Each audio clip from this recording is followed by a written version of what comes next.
Vamos a conversar precisamente a partir de ahora con el fiscal regional de Arica, Mario Carrera, quien ya tenemos conectado. Fiscal, ¿cómo está? Muy buenas tardes, gracias por este contacto con CNN Chile. Hola Matilde, muy buenas tardes y como siempre gracias por la preocupación. Absolutamente, además que hay una carga de trabajo importante para la Fiscalía. Comencemos por lo que ha ocurrido el día de hoy. Finalmente el Tribunal de Arica decide que es la justicia civil la que tiene que seguir esta investigación. Finalmente, como hay una contienda de competencias, es la Corte Suprema la que va a tener que resolver en definitiva. No hay un plazo para aquello. ¿Qué pasa a partir de ahora? La Fiscalía que usted dirige va a comenzar a investigar o seguir la investigación que tenía, o va a esperar que la Corte Suprema sea la que resuelva? No, nosotros estamos investigando esta causa ya hace bastante tiempo. Lo que ocurre es que me parecía, y esto en cierta manera lo mantengo, de que el perfil nuestro tenía que ser más bien bajo, precisamente porque todavía falta una resolución y todavía está pendiente una resolución de la Corte Suprema en este caso para definir definitivamente la competencia. Nosotros nos reunimos hace ya tiempo con las víctimas, en este caso con la madre de Franco, y claro, de eso no habíamos dado ninguna entrevista. Esta es la primera, Matilde, Ujú. entrevista sobre esta temática, hacer lo que pasó hoy en la audiencia. Ujú. Pero de todas maneras se trata de una situación que todavía está pendiente, no está con una resolución final. Absolutamente. Ahora, los conscriptos eh, decidieron hablar con la Fiscalía. Usted me dice que ya habían investigado y comenzado la investigación hace algunos días atrás. Ellos manifestaron más confianza para declarar frente a la Fiscalía que frente a el fiscal militar. Eh, ¿Qué es lo que está diciendo eso también a la Corte Suprema?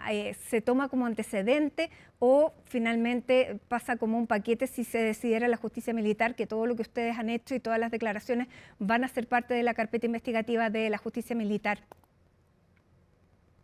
Bueno, Matilde, esto no se trata de confianza o no confianza, se trata de dirimir jurídicamente cómo responde nuestro sistema respecto de un hecho en particular. Ujú. Pero hoy, que es la primera vez que hablamos y lo hicimos en tribunales respecto de este tema en particular, uno de nuestros argumentos precisamente tenía que ver con el tratamiento de las víctimas que tiene el sistema de la justicia común versus el tratamiento de las víctimas bajo un sistema como el de la justicia militar. Claramente, el sistema de la justicia común, y así lo recalcó el magistrado hoy día en su resolución, tiene un sistema mucho más robusto para hacerse cargo de los derechos y garantías de las víctimas. De por sí hay una unidad de víctimas como es la URAVIT, donde efectivamente nos hacemos cargo y tratamos, y en esta causa sí lo reconoció el propio querellante en las alegaciones que planteó hoy, donde dijo que la única institución que se había acercado de manera humana y rápida había sido el Ministerio Público. Lo hicimos porque es el cumplimiento de nuestras funciones bajo el sistema de la justicia ordinaria. No es o no estamos ni haciendo un favor ni haciendo algo que no haríamos respecto a esta causa, Ujú. sino que nos comunicamos inmediatamente, explicamos lo que seguía, explicamos cuál era nuestro rol, y eso, claro, no salió en los medios las últimas semanas porque efectivamente así tiene que ser. Pero fue antes incluso entonces que se designara a la ministra Buch. Sí, fue antes de la designación de la ministra. Viendo también cuál es la normativa también señala que cuando ocurre un hecho dentro de un recinto militar e involucra a militares, eso es competencia de la justicia militar. En este caso hay varias dudas, porque lo primero, usted lo decía, la madre de Franco es una víctima y es víctima civil. ¿Qué pasa con los conscriptos? Porque los conscriptos son en régimen, digamos, pertenecen a una institución militar, aun cuando ya hay más de 100 de ellos que abandonaron el servicio militar y hoy están en calidad de civil. ¿Qué pasa con esas definiciones? Bueno, es que esto, como lo dijimos en la audiencia, No, nosotros no estamos en contra y me parece que las resoluciones anteriores de la Corte Suprema tampoco están en contra de una justicia especializada. Está bien que en distintas materias exista justicia especializada. La tenemos, por cierto, en materia tributaria, en materia medioambiental, en materia de familia, en materia laboral. No es malo, no es per se, digamos, erróneo que tengamos una justicia especializada. Pero ¿qué es lo que ocurre acá? Acá tenemos una justicia especializada con reglas que son absolutamente contradictorias a las que hoy día tenemos en un sistema como el sistema acusatorio que nos rige en la justicia común. El sistema de la justicia militar es un sistema inquisitivo que está vigente desde 1944 y que fue creado bajo una mirada absolutamente distinta de la realidad que hoy día tiene el mundo y, por cierto, nuestro país. Y dicho eso, y lo que planteamos nosotros, y reconoció el tribunal también el día de hoy, es que si vamos a tener una justicia especializada, debe ser absolutamente estricta para casos absolutamente excepcionales.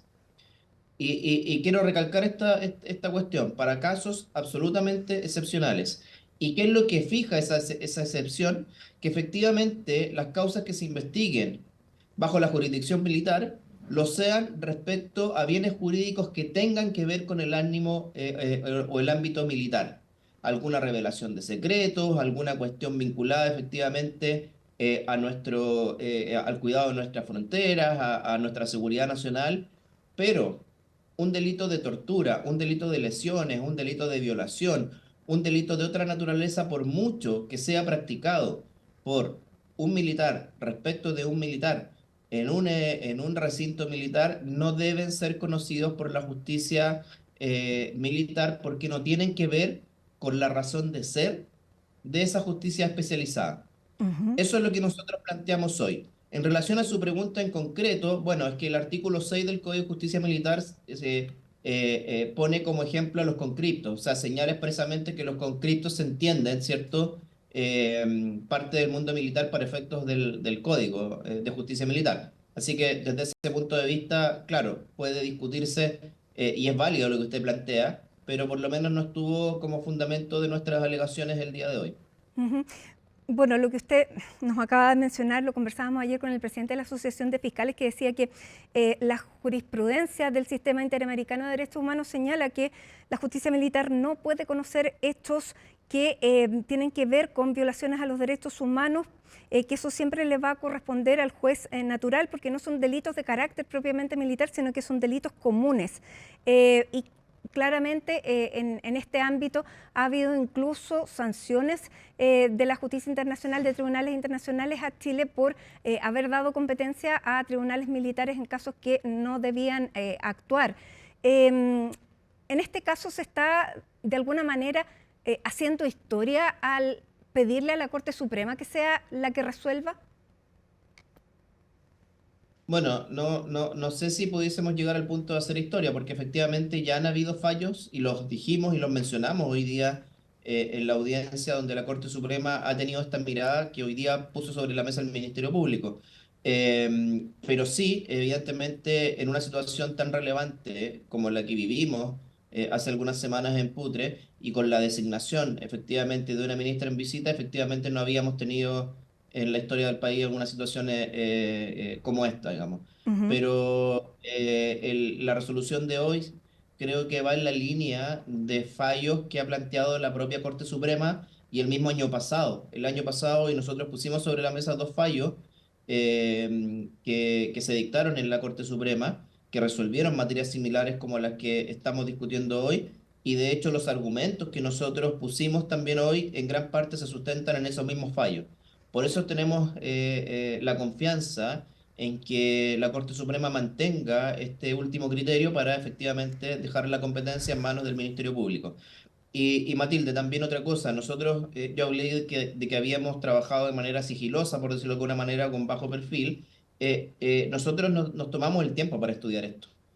Tampoco tomamos una decisión o una postura, digamos, desde un primer momento, porque entendíamos que efectivamente es una cuestión que hay que reflexionar. Ujú. Y en base a esas reflexiones que nosotros tomamos ciertas decisiones y asumimos la posición que asumimos hoy frente al tribunal. Ahora, hoy esta posición fue acogida por el tribunal se traba, por lo tanto, la competencia y es la Corte Suprema la que tiene que nuevamente resolver. Entendemos y tenemos claro que no es algo que es una decisión que sea del Ministerio Público. Entendemos que es una decisión jurisdiccional y por lo mismo y por no generar falsas expectativas, digamos, nos hemos mantenido efectivamente en una postura, primero, reflexiva, segundo, en base a esa reflexión hemos tomado esta decisión. Y en tercero, vamos a seguir haciendo las diligencias que ya estábamos haciendo. O sea, no empezamos hoy a tramitar la causa, ni estamos esperando, digamos, que se resuelva por la Corte Suprema. Ujú. Nosotros estamos trabajando desde hace un par de semanas en esta causa. Fiscal, usted decía que había conversado con la madre de Franco, que eso también había sumado antecedentes o que también había contribuido más que a la decisión, tal vez al compromiso de la propia Fiscalía en este caso. ¿Qué es lo que le llamó la atención de ese relato? Bueno, en esa reunión no estuve presente. En esta reunión estuvo presente el fiscal jefe de la Fiscalía Local de Arica, que es don Anatol Larrabeiti, en conjunto con el jefe de la unidad de víctimas, que es don Hugo Puebla. Ellos mantuvieron, claro, la instrucción es mía, pero efectivamente la reunión la mantuvieron ellos. Y el tenor de esa reunión era contar a la familia con total honestidad cuál es la situación procesal en la que estamos, cuál es la postura que nosotros podemos asumir, que en ese momento todavía no estaba definida, pero más o menos explicando qué estábamos analizando y por qué, y en definitiva cuáles eran los escenarios probables y quién definía esos escenarios. Ujú. Y reitero, nosotros lo que no queremos, porque trabajamos con víctimas diariamente, la Fiscalía, el Ministerio Público, parte de su rol efectivamente es proteger a la víctima, es no generar falsas expectativas. Lo que menos queríamos, por ejemplo, era hacer promesas, era empezar a hacer un trabajo que no pudiéramos concluir, y por lo tanto explicar bien a esa víctima, a esa madre, cuál era el escenario y cuáles eran las cuestiones que íbamos a hacer. Ujú. Y reitero, esto todavía sigue en manos de la Corte Suprema, pero tras la reunión y por eso esta entrevista, ¿cierto? Tras la audiencia de hoy, creo que queda clara cuál es la postura del Ministerio Público y por qué se toma esta postura. Ahora, todo entra en una misma causa fiscal, tanto la muerte de Franco Vargas como lo que ha ocurrido y sigue ocurriendo con el resto de los conscriptos que participaron y que terminaron con infecciones. Hay uno que está al borde ahora de perder una pierna. ¿O es posible que la Corte Suprema divida la investigación y deje una en manos de la justicia militar y que quede, por ejemplo, lo que está ocurriendo con los ex conscriptos hoy civiles en manos de la justicia civil? Bueno, podría ser una posibilidad. Lo que nosotros creemos es que todo debe investigarse por la justicia común, porque hasta ahora, de todo lo que hemos visto, no se ve ninguna infracción o delito que tenga que ver con el fin de lo que significa la justicia especializada, en este caso la militar. Ujú. No vemos hasta ahora ningún bien jurídico militar propiamente tal que merezca, digamos, que el tratamiento de una justicia especializada como es la justicia militar. Por lo tanto, nosotros vamos a seguir en esta misma línea y entendemos que efectivamente todas las cuestiones que no tengan que ver con el fin del Código de Justicia Militar en su sustento, en su sustrato, deben ser investigadas por la justicia común civil. No sé si eh, se puede calificar como apresurado, pero la fiscal, perdón, la magistrada Buch, cuando hace la primera visita al centro ahí de reclutamiento donde estaban los conscriptos, dice que a ella le pareció que todo estaba en orden y en perfectas condiciones. ¿Eso es un juicio que corresponde cuando todavía no se inicia una investigación? Bueno, ahí se le preguntó a la ministra, yo vi esa entrevista y es sobre la base de las percepciones que ella tuvo respecto a ciertos recintos o ciertos lugares como baños o literas. Creo que a eso se refería, digamos, porque claramente cuando tenemos muertes, cuando tenemos jóvenes con amputación de miembros, como una mano respecto de uno, la posible pérdida de un pie respecto de otro, claramente no estamos en una situación donde se hayan hecho las cosas bien. O sea, claramente algo falló. Bueno, porque Pero parte de la la querella ministra no se refería efectivamente a eso. la querella del INDH tiene un relato que es bastante contundente en esto, que dice que mientras se desarrollaba la instrucción, había deprivación de sueño, también había exposición a fecas de ratones en los espacios de preparación y consumo de alimentos, así como obligarlos a comer con las manos de una misma bandeja grupal por no entregarles elementos básicos como cucharas, y eran obligados a utilizar letrinas grupales, entre otras de las cosas. Ahora, estas son condiciones que dan un contexto. ¿Qué delitos se pueden configurar a partir de los relatos que ustedes han recogido? Bueno, Matilde, sería aventurado dar una gama Claro. efectivamente de delitos. Yo le puedo decir lo que está investigando hoy la Fiscalía, que tiene que ver con la muerte de Franco, tiene que ver con las lesiones graves y gravísimas de otros dos jóvenes que se encuentran hoy día todavía internados, y tiene que ver también con el sustento jurídico de las querellas, que más allá de los relatos no habla de delitos de apremios ilegítimos o torturas que están previsto en el artículo 150, letra D de nuestro código. Ujú. Entonces, son figuras por ahora bastante concretas, pero que efectivamente no necesariamente se llevaron a efecto en un momento y lugar determinado, sino que pueden haber tenido una anterioridad o pueden haberse venido verificando con una temporalidad cierto pretérita. Ujú. Pero eso es parte efectivamente de la investigación. O sea, esto es algo que está empezando y hay decisiones bastante complejas como la exhumación del cadáver, que efectivamente no me cabe duda que es algo que hay que realizar. Eso se conversó también con la madre de Franco, ella estaba de acuerdo con aquello, pero esa diligencia, si bien es cierto, nosotros vamos ya a solicitar las autorizaciones y vamos a trabajar en ello. No la haremos de manera efectiva, sino una vez que esté ya la resolución de la Corte Suprema donde dirima cuál es la jurisdicción, ¿cierto?, que tiene competencia en esta causa, si es la civil o la especializada en el caso de la justicia militar. Sin duda, porque es una diligencia muy delicada, pero ¿qué es lo que lo lleva a usted a plantearse una segunda autopsia? ¿Qué faltó en la primera o qué no se hizo? Bueno, eso justo también lo señalamos hoy día y por lo tanto me puedo referir abiertamente. Cuando hay ciertos delitos, sobre todo de personas que se encuentran a cargo o bajo responsabilidad del Estado, se han definido ciertos protocolos internacionales. Uno de ellos es el protocolo de Minnesota, y otro es el protocolo de Estambul, que nos fijan la forma en que deben realizarse las pericias, sobre todo médico-legales, respecto de las víctimas de estos posibles ilícitos. Y es un protocolo o son protocolos que como tales tienen ciertas cuestiones que deben realizarse necesariamente cada vez que nos encontramos frente a esos delitos. Por ejemplo, el de apremio ilegítimo o el de tortura. Y acá se hizo una autopsia sin efectivamente la rigurosidad de esos protocolos.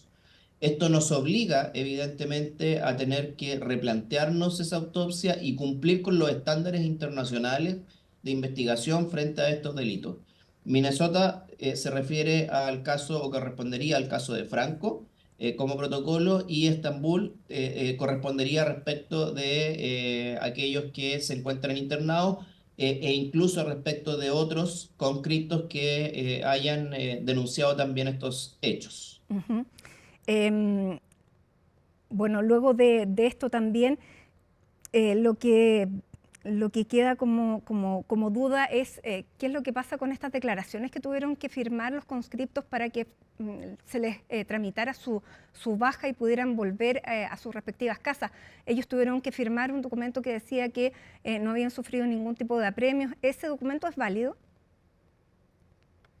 Ese documento jurídicamente, como, como también en general documentos de esa naturaleza, no tienen mayor valor, digamos, no son más que efectivamente una expresión de algo de respecto de lo que se dejó constancia en un momento determinado. Esas declaraciones se pueden tomar nuevamente, los testigos, las víctimas pueden explicar por qué en aquel momento o bajo qué condiciones se realizó ese relato, y lo importante es que se explique aquello. Ujú. Por lo tanto, no es que, o sea, hoy día en nuestro sistema ese tipo de relatos bajo esa firma no tiene mucho sentido, digamos, ¿no? Eh, Ni valor, por cierto. ¿La Fiscalía ha tenido la posibilidad de ingresar a recintos militares o todavía eso no se ha planteado? Bueno, es parte, nosotros elaboramos una orden de investigar que estamos trabajando con la Policía de Investigaciones.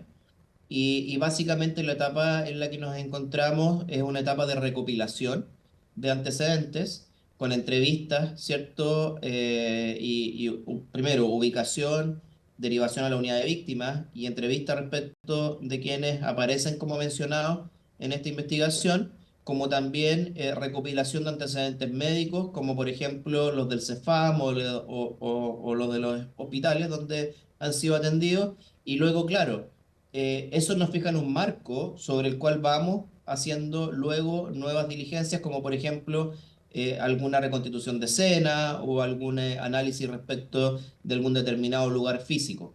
Pero funciona bajo esa lógica, Matilde, y nos Ujú. encontramos hoy en esa primera etapa que es de recopilación de antecedentes. Y en este caso, uno se pregunta también, dado que uno no tiene la frecuencia para conocer de qué se trata un entrenamiento en un servicio militar, ¿dónde está el límite de una instrucción dura con cruzar ese límite y que se produzcan violaciones a los derechos humanos, torturas o malos tratos? Bueno, Matilde, esa es una excelente pregunta. Y aquí voy a hacer una apreciación. Y quiero dejarla bien en claro para que se entienda. Cuando nosotros vamos a desarrollar una actividad, como por ejemplo la que se pretende que desarrollen bajo el conocimiento que adquieran los conscriptos en su formación, es una situación que evidentemente tiene que hacer simulaciones de situaciones de estrés y de situaciones donde ellos, ¿cierto?, sean llevados al límite para que en el caso de ocurrencia de una cuestión de carácter real, ellos sean capaces de reaccionar de la misma manera o de la manera que corresponde o como lo hacían bajo estos situaciones de estrés simulado. Es exactamente lo mismo o la misma forma como se hace con un bombero que se está formando, por ejemplo. Un bombero no puede ser llevado al fuego por primera vez, lo tiene que conocer en su entrenamiento, tiene que saber hasta dónde llega su cuerpo, tiene que saber y conocer esas situaciones de estrés. Pero siempre deben realizarse bajo un sistema controlado y cumpliendo los protocolos. Claramente, cuando tenemos una muerte y dos lesiones de carácter grave, el sistema, digamos, o esta burbuja se rompió. Esta burbuja de protección evidentemente tuvo una fisura. Y lo que tenemos que realizar en esta investigación es determinar por qué se produjeron esas fisuras o por qué esta burbuja de protección no cumplió con su rol. Y acá los protocolos, como ustedes creo que lo mencionó, son muy importantes. Hay que ver efectivamente cómo es que se realizó la instrucción, si se realizó de la forma en que estaba prevista, cómo son los protocolos para hacerlo, cómo es la vestimenta con la que tienen que salir, bueno, etcétera, etcétera, etcétera. Y paralelamente a eso, ver las cuestiones que nos denuncian estas víctimas que tienen que ver con figuras vinculadas a malos tratos más cercanos a la tortura, más cercanos a figuras, digamos, de trato degradante, a premios ilegítimos, y ver si la muerte y las lesiones son el resultado de estas conductas que relatan o que denuncian, ¿cierto?, las víctimas. Ese es el trabajo de la Fiscalía, ese es el trabajo que tenemos que efectivamente investigar con objetividad, ver si se cumplieron los protocolos y ver si estamos en presencia de estas figuras que nos plantean en un principio las víctimas. En este caso, una vez que la justicia, que la Corte Suprema decida, ¿usted esperaría, o más que esperaría, se exige la colaboración del mundo militar si les dieran a ustedes finalmente la competencia de este caso? Bueno, Arica es una región con mucha presencia militar. Y en particular, Matilde, el año 2011, cuando la justicia militar se modificó y muchas de sus causas, que antes eran competencia militar, pasaron a la justicia común. Me correspondió en aquella época, en Arica, como fiscal adjunto en aquella época, hacerme cargo, digamos, de las 2000 causas que transfirieron desde la justicia militar castrense hacia la justicia civil, por la modificación de aquella oportunidad. Y más allá de estos hechos, de estos lamentables hechos, como experiencia puedo decir que siempre he tenido la colaboración del ejército en esta región al menos. Ujú, Por lo tanto, Matilde, eso por ahora no lo vemos como un problema, digamos. ujú. Eh, y esperamos que esa colaboración efectivamente se mantenga en lo que tiene que ver con esta tramitación. Hasta ahora, ¿cierto? La hemos tenido. Incluso voy a comentar algo que no está en su pregunta, pero que me parece que muestra esta colaboración. En una de las declaraciones, uno de los jóvenes mencionó, ¿cierto?, haber visto un lugar donde habrían ciertas tumbas o se decía que habían restos óseos, digamos, de manera irregular enterrados. Mm, Bueno, nosotros abrimos otra investigación inmediatamente. Esto no, claro, esto no se menciona porque, mm. porque no salió en esos términos a la luz, pero nosotros abrimos una investigación y llamamos al ejército para hacer las consultas de si se nos daba autorización para el ingreso o si requeríamos llamar a un juez. Y el ejército nos dijo, ustedes entren, no hay ningún problema y están, digamos, los lugares para que sean revisados. Entonces, si usted se refiere a ese tipo de colaboración, evidentemente sí la tenemos. Y en esto que fue hace algunos días atrás, enviamos a personal de la Policía de Investigaciones que realizó un registro vinculado a ese relato referente a posibles restos óseos que podrían encontrarse en un sector que se llama Pacoyo, en Putre, que es donde se estaba realizando, ¿cierto? También esta actividad con los ¿Y conscriptos. se produjo algún Entonces, hallazgo? no, no, no, hasta el momento no se ha producido hallazgo. La Policía de Investigaciones concurrió, revisó el lugar y hasta el momento no. Estamos viendo si hay alguna indicación más precisa, pero ¿Y por lo esto menos es con alguna data, alguna referencia? ¿Se refiere digamos, a tiempos em, del régimen militar, probables violaciones a los derechos humanos en ese aspecto, o pueden ser osamentas recientes? bueno, así se entendía, en base a la primera parte de su pregunta, por el relato de este joven que salió en medios de comunicación. Sí fue Ujú. algo que vimos de una entrevista respecto de un joven que habría sido con Cristo.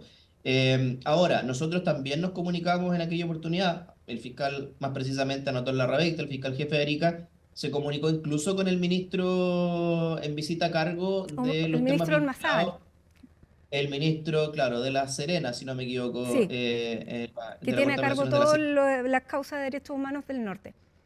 de la zona norte, claro. Entonces lo que se acordó en aquella oportunidad efectivamente que íbamos nosotros a hacer esas diligencias y en el caso de que la Policía de Investigaciones al momento de un eventual hallazgo encontráramos rastros que pudiese tratarse, ¿cierto?, de la fecha en que usted señala, inmediatamente íbamos a comunicar coordinadamente al ministro para ponerle todo a disposición.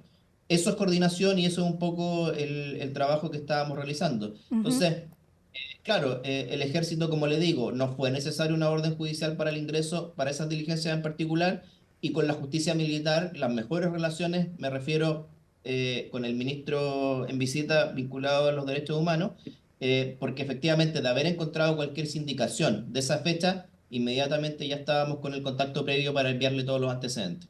Claro, bueno, pero eso es una materia que se sigue investigando, es otra de los temas Correcto. importantes. Finalmente, fiscal, bueno, salen muchos temas, pero no puedo dejar de preguntarle sobre el trabajo que está realizando también la Fiscalía en estos días a propósito de que comenzó finalmente el juicio contra los gallegos, partió ya luego de todas las postergaciones que hubo el 6 de mayo. ¿Cómo se está desarrollando este juicio? Sí, bueno, hemos tenido un año y ya un par de años con bastantes cuestiones en esta zona. Y el juicio contra los gallegos es una de ellas y muy importante, y no solamente eso, sino que es bastante emblemática. y creo que no solamente para esta región, sino que para todo el país, por el tipo de ilícito por el cual se realizó la investigación, por las acusaciones, por el número de acusados, y hasta el momento, bueno, tuvimos un inicio del juicio que fue un poco accidentado, pero hoy creo que el tribunal está dirigiendo las audiencias de muy buena manera, por lo tanto ha avanzado rápido. Ya se realizaron los alegatos de apertura, ya se realizaron un montón de incidencias previas al inicio, y estamos en esta etapa escuchando los relatos de aquellos imputados que quieren prestar declaración. De los Ujú. 38 acusados, hay 6 que decidieron renunciar a su derecho a guardar silencio. Ya han declarado 2 hasta este momento. Esperamos que el resto de la semana declaren los otros 4. Y ya la próxima semana lo más derechamente del Ministerio Público. Ya, este es un juicio que se prevé que sea largo, ¿no es verdad? Estamos recién en la etapa inicial. ¿Cuánto se estima que pudiera durar un juicio de estas características con la cantidad de imputados que hay? Bueno, con la dirección del tribunal, que reitero, ha sido bastante correcta, y ha tenido bastante rapidez para resolver las incidencias que se han ido produciendo, estimamos que este juicio puede durar unos 4 meses. Ujú. Nosotros vaticinábamos en un comienzo que podía durar hasta 8 meses, pero por la dirección del tribunal creo que esto puede reducirse un poco. No va a durar menos de 4 meses, eso sí lo tenemos claro. Ujú. Bueno, varios de los hechos que se están imputando son parte de las primeras entrevistas que tuvimos con usted, fiscal, hace ya el 2022, cuando comenzó, 2021, cuando comenzó esta investigación. Son parte, me imagino, también de este juicio. Eh, Esto también es una señal que se le da no solamente en el ámbito, digamos, local, sino que regional para bandas como estas, de que en Chile la justicia es capaz de seguir y perseguir este tipo de delitos. Sí, y creo que iría más allá. O sea, nosotros el año efectivamente, esta investigación comenzó a fines del año 2021. Tuvo sus primeras luces o resultados a comienzos del año 2022 y sus primeras detenciones en junio del año 2022. Y creo que fue todo un proceso de aprendizaje. A nosotros este fenómeno nos llegó de un día para otro. No lo vimos a la distancia como se iba acercando, digamos, sino que nos llegó de un día para otro. Nosotros tuvimos que aprender efectivamente en esta región qué es lo que era el Tren de Aragua, sin haber escuchado nunca ese nombre y teniendo una ciudad donde los homicidios se multiplicaron en un año, que fue el año 2022, donde llegamos a tener una tasa de 17 homicidios por cada 100.000 habitantes, que es una tasa solamente vista, digamos, en países con una altísima criminalidad. O sea, mientras Chile mantenía promedios de 5 homicidios por cada 100.000 habitantes, nosotros pasamos de un día para otro a una tasa de 17, por sobre los 17. Entonces, eso causó mucha conmoción en esta ciudad porque efectivamente vimos hechos a los cuales no estábamos acostumbrados. Pero creo que la respuesta, y en este caso no solo del Ministerio Público y de las policías, sino que también de la sociedad civil, representada por el gobierno regional, por la delegación presidencial, por las municipalidades, etcétera, creo que dio buenos y ha dado buenos resultados. Hoy día todavía nos queda mucho por hacer, estamos lejos de haber triunfado, pero hoy día no tenemos o no estamos ni cerca de la realidad que teníamos el año 2022. Ujú. Los homicidios a esta fecha son 8, cuando ese año 2022 ya llevábamos más de 20, a igual fecha, digamos. Entonces creo que esa diferencia se percibe, ya no tenemos ese dominio de estos grupos en el centro de la ciudad, donde teníamos en realidad muchísimas denuncias por extorsión, teníamos muchísimos secuestros. Y todo eso, reitero, nos llegó efectivamente de un día para otro. Ahora, Nos queda muchísimo por sí, hacer, pero la realidad es muy distinta. y mientras se está desarrollando este juicio, había muchas aprensiones. Primero, que efectivamente la ciudad pudiera responder bien, de que no hubiera algún ataque o que se pudieran producir una fuga de parte de los imputados, ya que se está tan cerca de la frontera, de que se pudieran producir hechos en torno al tribunal que está en medio de la ciudad. ¿Cómo se ha podido desarrollar toda esa parte? ¿Cuál es el ánimo con que está la ciudad de Arica mientras se está desarrollando este juicio que tiene características tan especiales? Bueno, a nivel de la ciudad, que veía expectante cómo se tomaban las decisiones respecto de si se trasladaba o no a los distintos acusados desde las 6 cárceles donde están distribuidos a la ciudad de Arica, la verdad es que causó bastante conmoción porque retrotrajo a la mente todo lo que se había vivido el año 2022.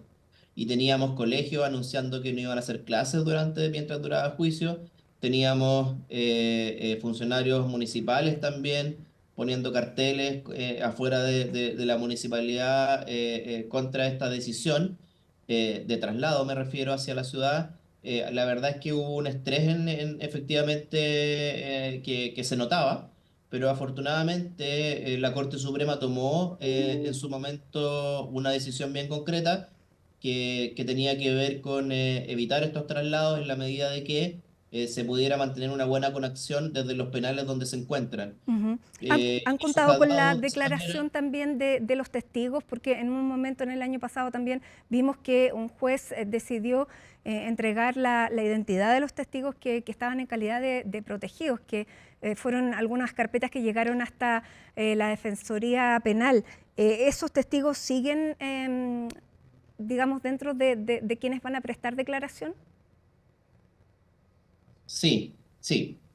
Bueno, hay un tema estratégico, efectivamente, en la medida de cómo se va desarrollando el juicio, de cuáles testigos son los que vamos a presentar o cuáles no. Tiene que ver efectivamente de cómo declaran los acusados, por ejemplo, qué posición adquieren ellos, si es que hay declaraciones que se suplen con la de otros testigos. Bueno, hay un tema bien estratégico, pero por lo menos nosotros hasta la fecha tenemos o contamos con la preparación de todos y cada uno de los testigos en aquella oportunidad cuando ocurrió lo que usted menciona y como nuestro deber es proteger a las víctimas y testigos, tuvimos que incurrir en bastantes gastos, tuvimos en eso todo el apoyo del fiscal nacional y su equipo, donde tuvimos que trasladar efectivamente a muchos de los testigos, reubicarlos.